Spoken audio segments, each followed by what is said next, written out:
अभिनेते मनोज कुमार यांचं निधन झाल्याची ही बातमी आपण पाहतोय। वयाच्या 87व्या वर्षी त्यांनी अखेरचा श्वास घेतला। कोकिलाबेन धीरूभाई अंबानी रुग्णालयामध्ये त्यांनी अखेरचा श्वास घेतलेला आहे। अभिनेते आणि चित्रपट दिग्दर्शक मनोज कुमार यांचं निधन झाल्याची ही बातमी आपण पाहतोय। वयाच्या 87व्या वर्षी कोकिलाबेन धीरूभाई अंबानी रुग्णालयामध्ये त्यांचं निधन झालं।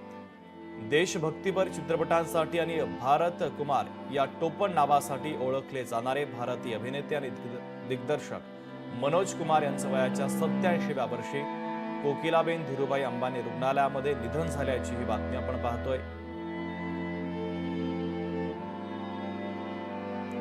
चित्रपट सृष्टीमध्ये एक पोकळी त्यांच्या जाण्याने निर्माण झालेली आहे। एक हरहुन्नरी कलाकार हरपलेला आहे। अभिनेते मनोज कुमार यांचं निधन झाल्याची ही बातमी आपण पाहतोय। वयाच्या 87व्या वर्षी त्यांनी अखेरचा श्वास घेतलेला आहे। कोकिलाबेन धीरूभाई अंबानी रुग्णालयामध्ये त्यांचं निधन झालं। अभिनेते आणि चित्रपट दिग्दर्शक मनोज कुमार यांचं निधन झाल्याची ही बातमी आपण पाहतोय। वयाच्या 87व्या वर्षी त्यांनी अखेरचा श्वास घेतलेला आहे। एक हरहुन्नरी कलाकार म्हणून त्यांची ओळख होती। अभिनयासोबतच उत्कृष्ट असं चित्रपट दिग्दर्शन देखील ते करायचे। असा हा हरहुन्नरी कलाकार हरपलेला आहे। अभिनेते मनोज कुमार यांच्या निधनाची ही बातमी आपण पाहतोय। वयाच्या 87व्या वर्षी त्यांनी अखेरचा श्वास घेतलेला आहे।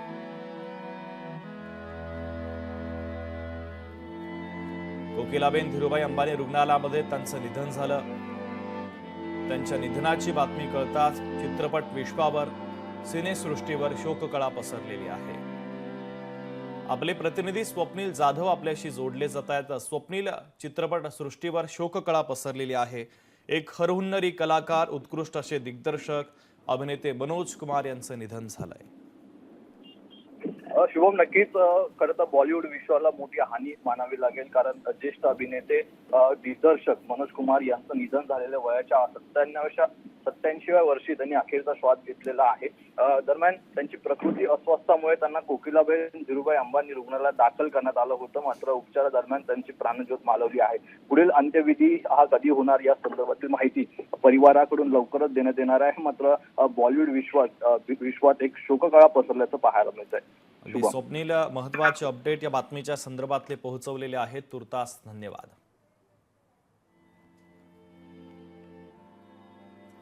तर अभिनेते मनोज कुमार यांच्या निधनाची ही बातमी आपण पाहतोय। वयाच्या 87व्या वर्षी त्यांनी अखेरचा श्वास घेतलेला आहे।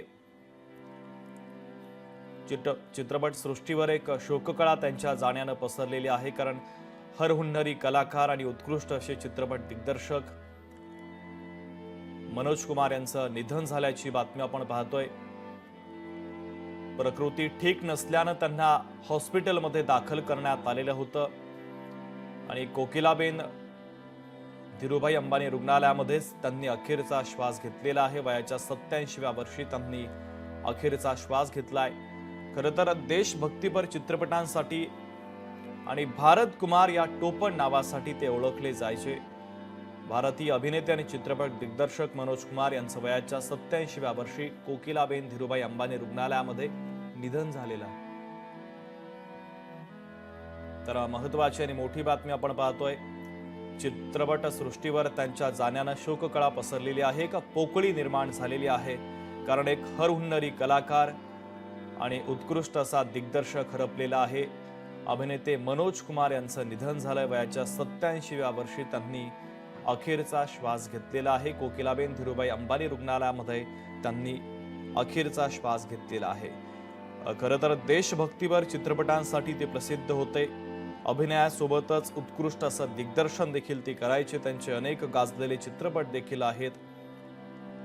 प्रकृती ठीक नसल्यानं त्यांना हॉस्पिटलमध्ये दाखल करण्यात आलेलं होतं, मात्र हॉस्पिटलमध्येच त्यांनी वयाच्या 87व्या वर्षी अखेरचा श्वास घेतलेला आहे। कोकिलाबेन धीरूभाई अंबानी रुग्णालयामध्ये त्यांचं निधन झालं। अभिनेते आणि चित्रपट दिग्दर्शक मनोज कुमार यांच्या निधनाची ही दुःखद बातमी आपण पाहतोय। वयाच्या 87व्या वर्षी त्यांनी मुंबईच्या कोकिलाबेन धीरूभाई अंबानी रुग्णालयामध्ये अखेरचा श्वास घेतलेला आहे। चित्रपट दिग्दर्शक गिरीश वानखडे सर आपल्याशी जोडले जात आहेत. गिरीश सर, खऱ्या अर्थानं चित्रपट सृष्टीवर एक शोककळा पसरलेली आहे आणि मोठी पोकळी आता निर्माण झाली, कारण अभिनेते मनोज कुमार यांचं निधन झालं. काय भावना आणि काय आठवणी आहेत तुमच्या? खूपच दुःखाची गोष्ट आहे, कारण आपल्या देशामध्ये इतके वर्सटाईल टॅलेंटेड लोकांची खूपच कमी आहे आणि यांच्यामध्ये हे एकच असे दिग्दर्शक होते, जे लेखक सुद्धा होते, ऍक्टर सुद्धा होते, एडिटिंग मध्ये ते काम करायचे. त्यांचा टेक्नॉलॉजी सोबत एक चांगला परस्पर संबंध होता ते, आणि देशभक्तीवर मेनस्ट्रीम सिनेमा त्यांच्यापेक्षा कोणीही करू शकत नव्हता, इतकं त्यांचं काम डिटेल मध्ये असायचं.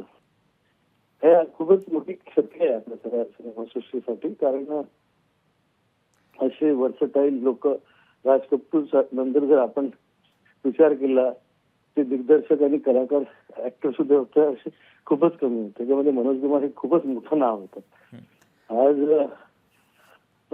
खूप मोठी क्षती झाली. आज एक पिक्चर करत होतो मी, वॉन्टेड नंबर 1. त्यावेळेला ते चीफ गेस्ट आले होते, भेटलो होतो मी त्यांना. त्यांची मेमरी खूपच शार्प होती, त्यांना प्रत्येक गोष्ट आठवायची आणि ते एक स्वतः एन्सायक्लोपीडिया होते सिनेमाचे. सारे प्रत्येक प्रसंग त्यांना आठवायला. आज ही बातमी खूपच दुःखद आहे आणि त्यांच्या प्रियकरांना, त्यांच्या साऱ्या सहयोगांना खूप खूप मी त्यांना या परिस्थितीला, त्यांना सिच्युएशनला सस्टेन करता येईल याची मी विश करतो. आय जस्ट थिंक की this is a very saddest moment of recent times. खूपच क्षती झालेली आहे. आणि गिरीश सर, भारत कुमार या नावानं ते ओळखले जायचे. ही ओळख त्यांची नेमकी कशी निर्माण झाली होती? ते यांनी जे म्हणजे खरं म्हणजे काय झालं की लालबहादूर शास्त्री जे आपले प्रधानमंत्री होते त्यावेळेला त्यांना असं बरोबर वाटायचं, कारण जय जवान जय किसान हा त्यांनी नारा दिला होता. बरं. त्यावेळेला त्यांना असं वाटायचं की त्यांना की या विषयावर लोकांपर्यंत रीच व्हावी, जास्तीत जास्त लोकांपर्यंत पोहोचावी. त्यामुळे त्यांनी मनोज कुमार साहेबांना पर्सनली बोलवून म्हटलं होतं की या विषयावर मला पिक्चर काढायचा आहे. तेव्हा त्यांनी उपकार बनवला होता आणि उपकारमध्ये 2 भावाची कहाणी होती आणि त्यामध्ये त्यांचा जो कॅरेक्टर होता तो भारत होता, जो रिप्रेझेंट करायचा जवान आणि किसान यांचं. एक जवान होता, एक किसान होता. तर त्याच्यामुळे त्यांनी जे भारत हा रोल केला होता ती पिक्चर इतकी सुपरहिट झाली आणि त्या पिक्चरमध्ये पहिल्यांदा प्राण हा जो खूप मोठा विलन होता तो एक चरित्र अभिनेता म्हणून त्या पिक्चरमध्ये इंट्रोड्यूस झाला होता. त्याच्यानंतर भारत हा त्यांचं नाव मग पूर्व पश्चिम मध्ये सुद्धा ते आपल्या देशाला रिप्रेझेंट करणारा खरा भारतीय, काय प्लीज जहा की रीत सदा वगैरे करून ते त्यांनी साकार केला होता. त्या मॅक्झिमम पिक्चर मध्ये ते भारत हे स्वतः नाव ठेवून ते एका भारतीयाला रिप्रेझेंट करायचे, त्यामुळे त्यांना भारत कुमार म्हणायचे. गिरीश सर, पाकिस्तानात जन्म पण भारत का रहने वाला हो असं ते सातत्यानं म्हणायचे. या संदर्भात नेमक्या काय आठवणी आहेत? एक्झॅक्टली. खूप आठवणी. म्हणजे मला बघा ना तुम्ही, म्हणजे उपकारचं गाणं बघा, प्लीज जहा की रीत सीधा असं.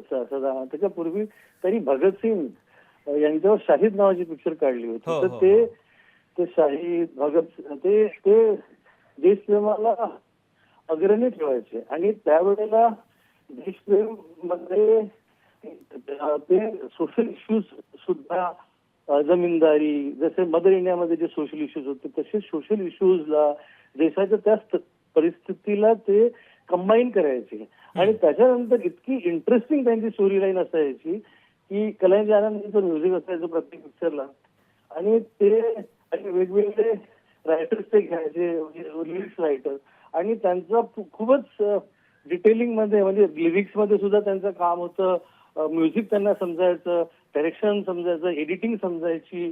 शो मधलं हे गाणं आहे ते त्याच्यामध्ये त्यांनी त्यावेळेला 2 फ्रेम्स निर्माण केल्या होत्या. तर ते खूप टेक्नॉलॉजिकली ऍडव्हान्स होते आणि भारत हे त्यांची खरं म्हणजे आयडेंटिटी झाली होती. कारण क्रांती जेव्हा सुपरहिट झाली त्या क्रांतीमध्ये तो जो अॅम्बिशन आणि त्या पिक्चरमध्ये जी स्ट्रेंथ होती देशभक्तीची, त्याच्यामुळे त्या ऍक्टर सुद्धा दिलीप कुमार, शशी कपूर असे मोठे ऍक्टर्स घेऊन त्यांनी क्रांती केली होती अगदी. आणि ती पिक्चर सुपरहिट असल्यामुळे त्यांचं खूप मोठं नाव होतं. अगदी.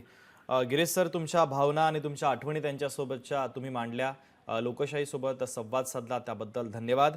चित्रपट समीक्षक दिलीप ठाकूर सर देखील आपल्यासोबत जोडले जात आहेत. दिलीप सर, खरं तर चित्रपट सृष्टीवर, सिनेसृष्टीवर मोठी शोककळा पसरलेली आहे. मनोज कुमार यांचं निधन झालंय. काय तुमच्या भावनात आणि काय त्यांच्यासोबतच्या आठवणी आहेत?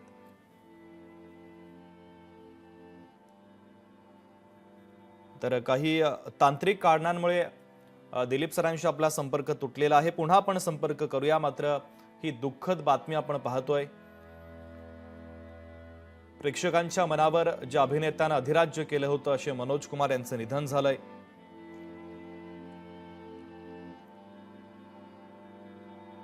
वयाच्या 87व्या वर्षी त्यांनी अखेरचा श्वास घेतलेला आहे. मनोज कुमार यांच्या निधनाच्या संदर्भातली ही दुःखद बातमी आपण पाहतोय. उत्कृष्ट अभिनेते आणि उत्कृष्ट दिग्दर्शक अशी ओळख त्यांनी सिनेसृष्टीमध्ये निर्माण केलेली होती. लोकशाही मराठी ऐका, पहा, जागरूक रहा.